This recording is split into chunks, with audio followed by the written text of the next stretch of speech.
Hello and welcome to the Saturday edition of The Box Seat.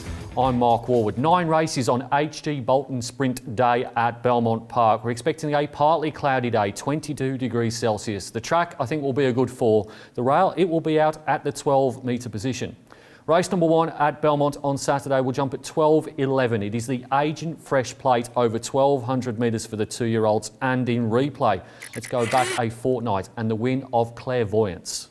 Towards the tail end of the field is Demito. Into the straight though, and this newcomer Clairvoyance leads the way. Prixerie is up at the 250. She's now a length and a half clear of all day session. Looking to work out around the heels now of the leader. Now got rid of Born to Rule. Battling on Bumper Humper. Clairvoyance with 100 left to go all day session. Trying to run her down though. The big Nostradamus filly in front though. She was very wayward. She had a good look up. Good 2-year-old race to start the meeting. Going to go with number 3 here, Clairvoyance. Now won the debut race that we saw in replay a fortnight ago. In spite of some greenness in the straight, got to the front under Chris Parnham and made all beating all day session by 3/4 of the length. The format of that race, I think, will stack up. I think can find the front again here. Natural improvement, I think, is clearly the one to beat. Clairvoyance goes on top. From number 7, Queen Brown, blinkers on here. Was a little bit disappointing last start, it has to be said, at $4.20. Beaten 6 and a bit lengths by Keep Your Feet, but just got too far back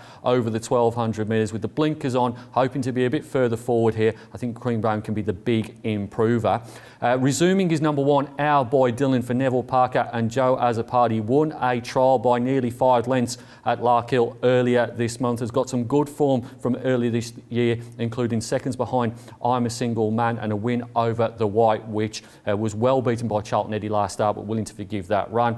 And a horse that ran quite well in a high rating race last time out is number 4, Choice Bid. Was only beaten half a length by Continuance. Prior to that was only 3 lengths behind First Law. That's pretty good form here, but has drawn a bit sticky gate, number 9 for Stephen Parnham.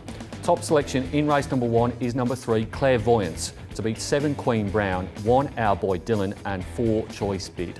Race number 2 at Belmont on Saturday will jump at 12:51. It's the Tap Touch West Speed Platinum Handicap over 1,000 metres and in replay. Let's have a look at the first up performance of Semi-Gel. Gunflint at the top of the straight, led narrowly. On the outside is Kennedy. Gunflint responding though. Kennedy won't go away. A length and a half, Bedouin Bell. Followed further back then by the Beach. Alcina's getting a wriggle on down on the cutaway. And Melody Secrets finishing strongly down the extreme outside. Gunflint past the 100 from Alcina on the inside, closing.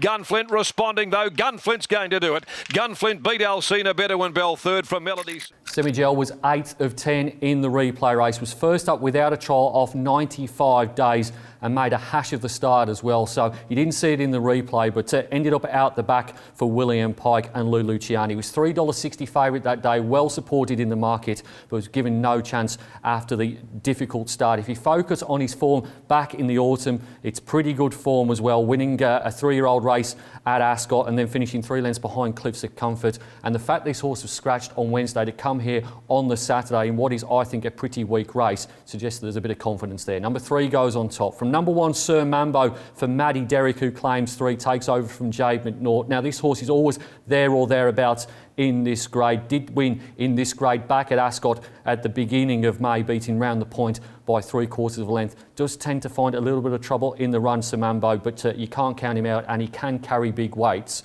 Number 5 is Classy Lassie for the Casey team and Peter Nucky. This horse will be on speed, one would think. Generally on speed last campaign. Has had a couple of trials. Beat Shinju in the first of those and then was behind the stablemate in Stevie's Wonder. Gets gate number 5 here and a lightweight. And then number 2, Don's Legacy, another horse that's first up here, was 3 lengths behind Cup Night in the recent trial. Gate number 1 for David Harrison and Joe Azzopardi. Top selection in race number 2 is number 3, Semi-Gel, to beat 1, Simambo, 5, Classy Lassie and 2, Don's Legacy. Race number 3 at Belmont on Saturday will jump at 1:31. It's the free entry to Belmont Park Handicap over 1,000 metres and it features Fire and Rain in the colours of Harvey Crossman's Lima Syndicate. In replay, let's have a look at the last start run of Indian Pacific. Janika, Nero Dio and Long Beach heads the others at the 350. Arafura about to be challenged by Indian Pacific, which is coming again, and Indian Pacific rushes up, grabs the lead. Double Bubble and now Nero Dio are starting to gather in the favourite down the outside, but he responds. 100 to go. It's Indian Pacific and Long Beach is coming through with a great run. corner. Here's Long Beach. Long Beach went straight through between Indian Pacific, Nero.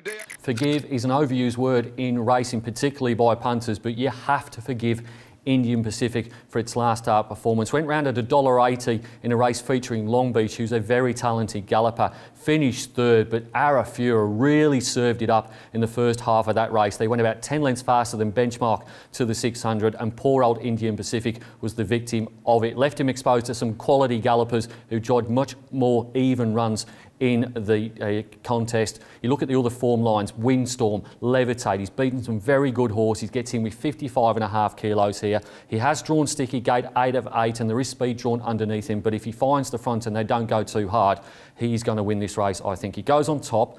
A key danger might be number 1, Undisclosed, for Colin Webster and Jordan Turner. Now, this horse is a first-up specialist. Has won 3 from 6. The 1,000 metres is definitely Undisclosed go. May want a bit of cut out of the ground. Probably is a little bit better on soft going rather than good going, but respect the first-up form. Not concerned about the trial when beaten 7 lengths by Floyd. Number 8 is Rebel Yell here for Lou Luciani and Jade McNaught. Now, drops down to the minimum weight here, 54 kilos. Gate number 1, blinkers on, can be a big improver. Willing to forgive the first up one, which was without a trial. And then number 3, Cryptic Love. Now, this is a horse that drives you absolutely sane, always in finishing off very, very well. Did win 2 starts ago in beating Fire and Rain. I just don't think that's all that strong a form line. And I'm not sure either that the 1,000 metres is necessarily what Cryptic Love wants. Top selection in race number 3 is number 5, Indian Pacific, to beat 1, Undisclosed, 8, Rebel Yell, and 3, Cryptic Love. Race number 4 at Belmont on Saturday. We'll jump at 2:08. It is the Peninsula Dining Room Handicap over 1,000 metres. And in replay, we've already had a look at this race. We're going to have a look at it again, and this time we're going to focus on Bedouin Bell. Top of the straight, led narrowly. On the outside is Kennedy.